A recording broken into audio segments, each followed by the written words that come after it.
محترم سامعین کرام، آج کل رؤیت ہلال کا مسئلہ جو ہے وہ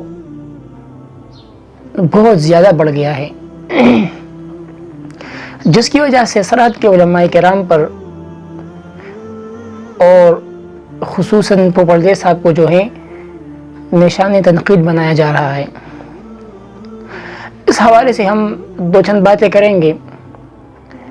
اور ان علماء کرام سے اور ان لوگوں سے بھی یہ پوچھنا چاہتے ہیں، دو تین سوالات ہیں وہ بھی پوچھنا چاہتے ہیں،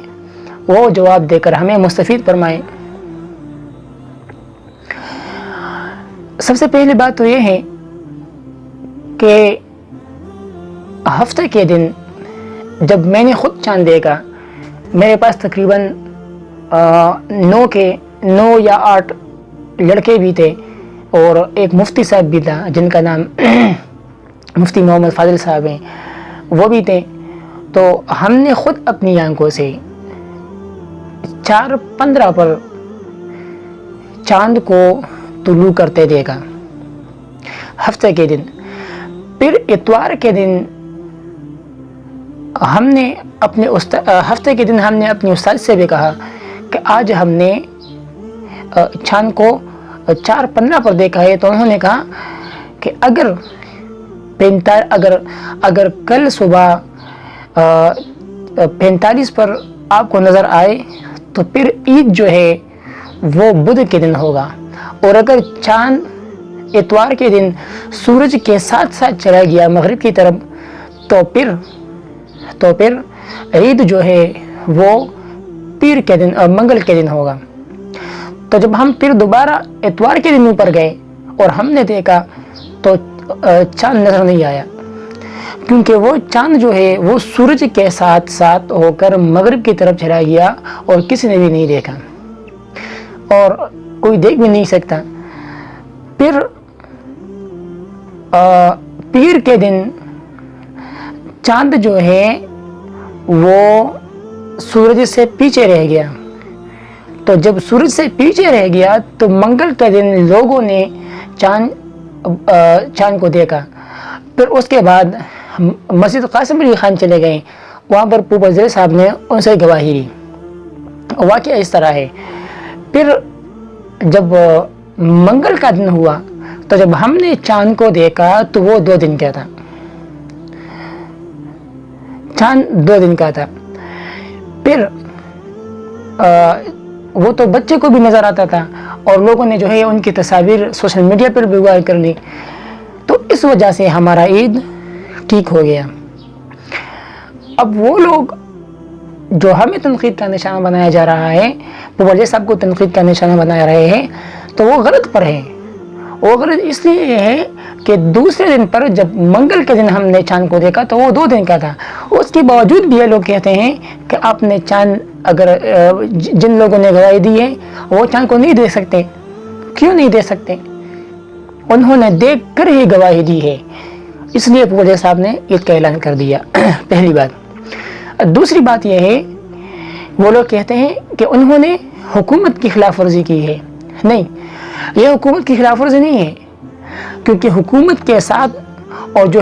رؤیت ہلال کمیٹی ہیں ان میں ایسا کوئی شخص نہیں ہے جو چاند کی حرکت محوری، گردش، چاند کا آگے پیچھے سورج سے ہونا، ان کو یہ پتہ نہیں ہے۔ اگر ان کو یہ پتہ ہوتا تو وہ ضرور بے ضرور وہ چاند کی حرکت محوری سے حساب کتاب کر کے وہ چاند کی گردش کو معلوم کرتے ہیں کہ آج چاند اتنا گردش کرے گا، اتنی گردش کرے گا، جس کی وجہ سے وہ منگل کے دن عید کر سکتے تھے۔ لیکن نہیں، کوئی ہے ہی نہیں وہاں پر جو حساب کتاب کر سکے، چاند کی حرکت محوری و گردش کے بارے میں معلومات کر سکے، اس لیے وہاں پر ان لوگوں نے انہوں نے شواہد کا اعلان کیا۔ تو یہ غلطی ان کی ہے، ہماری نہیں ہے، اس لیے ہم نے عید کر لی اور انہوں نے عید نہیں کر لی۔ اور تیسری بات یہ ہے کہ آج کل حکومت کے جو وزراء ہیں وہ سب یہود کے ایجنٹ ہیں، وہ حکومت کے ایجنٹ ہیں، وہ یہودیوں کے ایجنٹ ہیں، اور اگر کوئی یہودیوں کا ایجنٹ ہوگا تو وہ کبھی بھی اسلام کے مطابق فیصلے نہیں کرے گا۔ کبھی بھی نہیں کرے گا، اور نہ وہ یہ چاہتے ہیں کہ ہمارے ایک ملک میں اسلامی قانون کے مطابق فیصلے ہو، وہ یہ چاہتے بھی نہیں ہیں، اس لیے کہ وہ پہلے بھی یہودی تھے،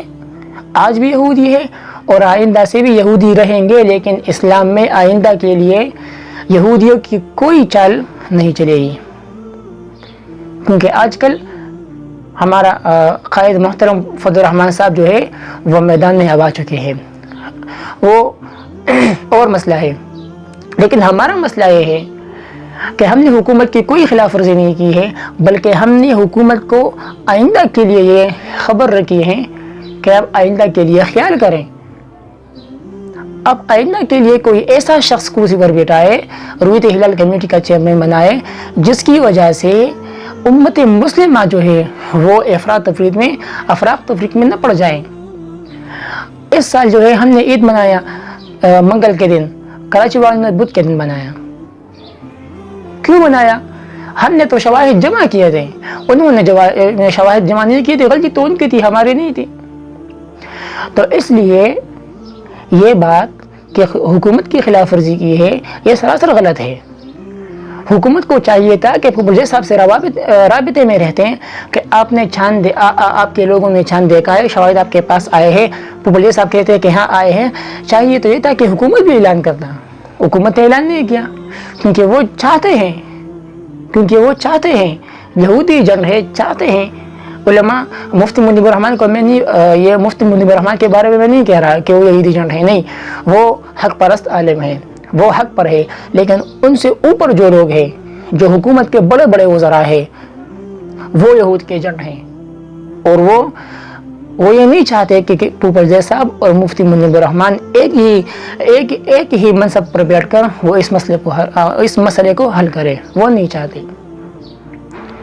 تو اگر رویت ہلال کمیٹی مفتی صاحب سے رابطہ کرتے تو وہ بھی عید مناتے، کیونکہ شواہد تو یہاں پر ہے، اور مختلف علاقوں کے تھے، بنیر، صوابی، گلیالہ، اس طرح بڑا کاخیل، اس طرح جو ہے سیول کالونی سے اور بھی بہت ساری جگہ سے آئے تھے۔ تو اس لیے اختلاف شہروں کی وجہ سے ہم ان پر جھوٹ کا الزام نہیں لگا سکتے، اور ان میں سے لوگ جو تھے وہ باشرہ لوگ تھے، تو اس لیے یہ الزام بھی لگانا کہ مفتی صاحب نے ایسے لوگوں سے گواہی دی ہے کہ وہ باشرہ نہیں تھے، نہیں، مفتی صاحب نے عاقل، بالغ اور باشرہ لوگوں سے جو ہے وہ گواہی لی ہے، اور باقاعدہ حلف نامہ لیا ہے ان لوگوں سے۔ تو اس لیے گزارش ہے کہ سرحد کے علماء کے پیچھے یہ جو باتیں ہیں یہ کرنا بند کر لے۔ اگر آپ کو ممبر رسول پر بیٹھ کر دوسرے علماء کو تنقید کا نشانہ بنانا مقصود ہو تو یہ آپ کے لیے گناہ کبیرہ بلکہ حرام ہے، یہ ناجائز ہے آپ کے لیے۔ آپ اتنے بڑے عالم ہو کر ممبر رسول پر بیٹھ کر اور پھر جمعے کے دن خوب چھترول کر کے ہمارے علماء کے خلاف خوب جو ہے وہ باتیں کی، اس کے بعد سب سے آخر میں کہتے ہیں کہ میرا بیان جو ہے یہ تنقید کا نشانہ بنایا جائے، بلکہ بطور مشورہ یہ بات میں کہنا چاہتا ہوں، یا بطور مشورہ جیسے بھی انہوں نے کہا، لیکن انہوں نے یہ بھی کہا ہے کہ تنقید کا نشانہ نہ بنایا جائے۔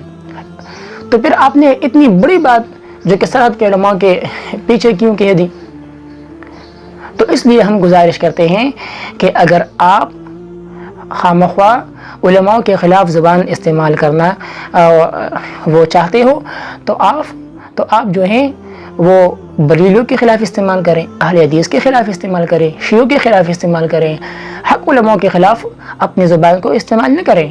یہ بہت غلط بات ہے، اور یہ بہت جو ہے اچھی بات نہیں ہے، اور پھر بھی میرے رسول پر بیٹھ کر یہ بات کرنا بالکل ناجائز و حرام ہے۔ اس لیے ان باتوں